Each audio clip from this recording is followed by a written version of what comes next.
नमस्कार दोस्तों, America Iran युद्ध के जल्द खत्म होने की संभावनाएं फिलहाल नहीं दिख रही।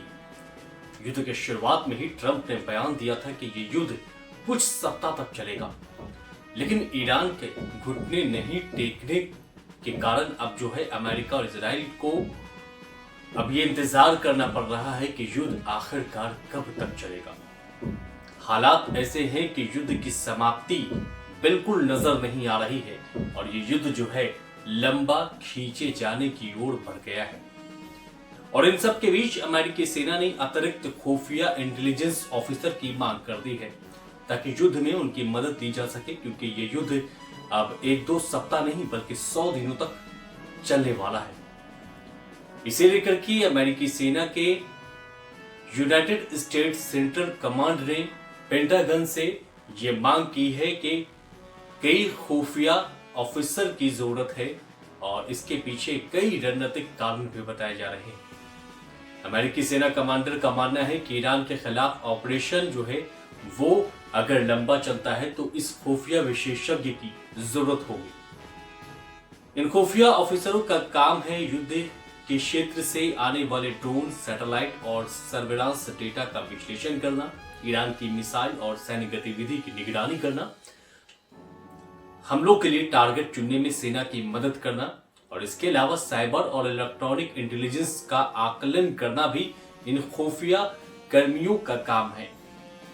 युद्ध में बहुत ज्यादा डेटा और जानकारी आती है, इसे संभालने के लिए भी अतिरिक्त विशेषज्ञ चाहिए होंगे और ये खुफिया कर्मी या इंटेलिजेंस ऑफिसर कह रहे इनकी बेहद जरूरत है। कम से कम 100 दिनों तक चलने वाले इस युद्ध ऑपरेशन में इन्हें तैनात किया जाएगा ताकि कुछ आंतरिक आकलनों में भी ये मदद ली जा सकती है। अनुमान यह भी लगाया जा रहा है कि संघर्ष अगर बढ़ता है तो ये संघर्ष जो है सितंबर 2026 तक जा सकता है।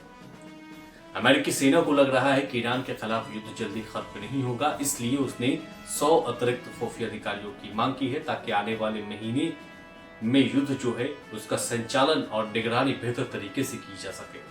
अब तक इस युद्ध में ईरान, इजराइल और मिडिल ईस्ट में अमेरिकी सैनिक ठिकानों को भारी नुकसान पहुंचा है और अब तक 1300 से अधिक लोगों की मौत की खबर सामने आई है, जिसमें ईरान में सबसे ज्यादा तबाही मचाई गई है, जबकि लेबनान में 100 से ज्यादा मौत हुई है और वहीं इजराइल और अमेरिकी सैनिक ठिकाने जो कि मिडिल ईस्ट में थे वहां भी नुकसान पहुंचे हैं, यानी नुकसान दोनों तरफ से हुआ है। लेकिन इस खबर ने न सिर्फ ईरान बल्कि अमेरिका की बेचैनी बढ़ा दी है, क्योंकि ट्रंप को खुद उम्मीद नहीं थी कि ये युद्ध इतना लंबा जाएगा। अब जबकि हालात उम्मीद से बाहर है तब पेंटागन को सेना की बात माननी पड़ेगी और अतिरिक्त इंटेलिजेंस ऑफिसर की नियुक्ति करनी पड़ेगी। इसके अलावा कोई विकल्प नहीं अमेरिका के पास, क्योंकि ये युद्ध अब 100 दिनों से अधिक दिनों तक चलने वाला है और यही कारण है कि अमेरिकी सेना ने अपनी तैयारी मजबूत कर ली है और आने वाले समय और हालात कैसे रहेंगे इस पर सबकी निगाहें टिकी हुई। दावा तो ये भी किया जा रहा है कि ईरान कमजोर हो रहा है, लेकिन इजराइल पर हो रहे लगातार हमले को भी नकारा नहीं जा सकता है। फिलहाल के लिए इतना ही। आप देखते रहिए द पोस्ट लाइव।